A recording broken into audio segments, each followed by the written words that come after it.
Assalamualaikum warahmatullahi wabarakatuh.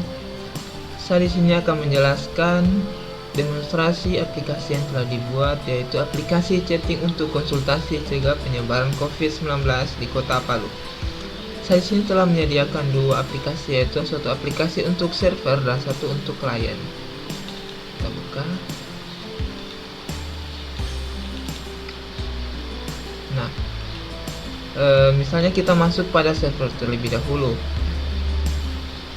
Pada halaman login ini kita memasukkan akun yang telah terdaftarkan. Apabila kita belum terdaftar, maka harus mendaftarkan diri terlebih dahulu. Oke, karena saya menggunakan akun yang telah terdaftar, jadi saya tidak lagi melakukan pendaftaran. Sini kita masukkan akun yang telah terdaftar, misalnya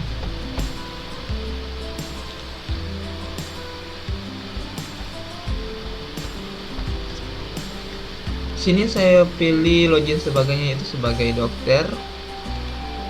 Nah, oke. Akan muncul informasi bahwa selamat datang Dr. Arya Dwi P. Login Anda berhasil. Nah, ini adalah tampilan awal dari beranda dokter, yang dimana terdapat jumlah pasien yang konsultasi hari ini dan pasien yang sudah dilayani hari ini. Oke, kemudian kita masuk pada untuk klien.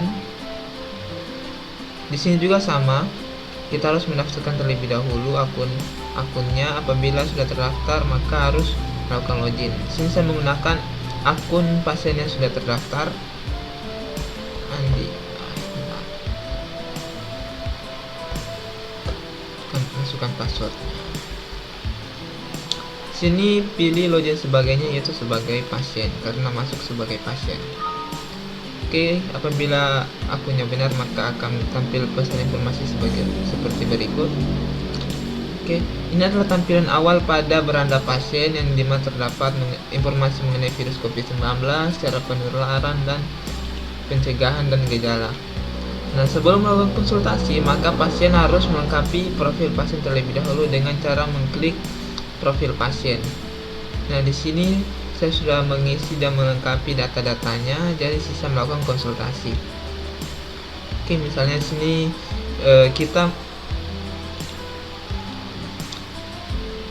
di sini kita mengisi keluhan yang kita alami, misalnya batuk, demam, sakit kepala. Di sini misalnya riwayat penyakitnya, misalnya asma. Nah, kemudian apabila datanya sudah lengkap, maka harus klik konsultasi, maka data berhasil terkirim.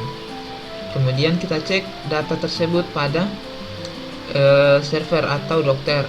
Nah, sebelum melayani konsultasi, dokter juga harus melengkapi profilnya dengan cara mengklik profil dokter. Di sini saya sudah melengkapi datanya. Bisa melihat data konsultasi, misalnya ini adalah data konsultasi. Misalnya kita melihat data Andi Ahmad yang telah terdaftarkan tadi ini,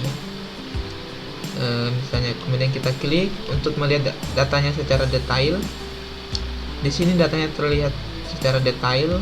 Nah, kemudian hubungi untuk melakukan chattingnya. Kita masuk pada Andi Ahmad, kemudian setelah pasien menekan tombol konsultasi, maka akan diarahkan pada daftar dokter. Di sini pasien memilih dokter yang akan dihubungi. Misalnya kita pilih Dr. Arya yang tadi sudah masuk kepada servernya. Sini memasukkan IP address-nya. Misalnya apabila kita dalam satu laptop, berarti kita memasukkan IP address 127.001. Oke, kemudian klik aktif. Ya, Anda terhubung.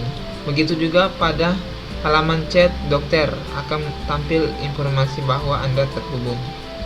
Kemudian melakukan chatting.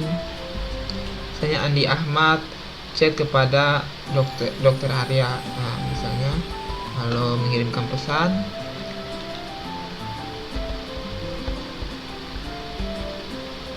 Saya mau konsultasi. Oke, kita lihat pesan Andi Ahmad ini akan tampil pada halaman chat dokter. Nah, ini Andi Ahmad, halo dok, saya mau konsultasi. Apabila dokter ingin membalasnya, maka harus ketik juga. Silahkan. Oke, kirim pesannya. Ini pesan dari dokter. Pesan dari dokter ini akan masuk juga pada pasien. Nah, dokter Aryadi Pranata, ya silahkan. Oke, apabila ingin kembali, si pasien ingin kembali, maka harus mengklik tombol kembali. Nah, Anda terputus. Begitu juga tampil pesan informasi pada si halaman chat dokter. Anda terputus. Oke. Untuk melihat data dari chat sama data pasien yang telah terdaftarkan tadi, maka bisa dilihat pada MySQL atau localhost-nya, localhost HP MyAdmin. Misalnya di sini registrasi ada 5 orang. Kemudian di konsultasi itu ada 3 orang. Yang terakhir ini Andi Ahmad ya yang konsultasi. Kemudian data pasien ada Andi Ahmad juga. Kemudian data dokter di sini ada 2, yaitu ada di Pranata sama ada dokter Noval. Chat pasien. Nah, chatnya tadi itu akan masuk pada database juga ya. Jadi apabila ingin melakukan chat lagi, maka akan otomatis tampil chat yang sebelumnya.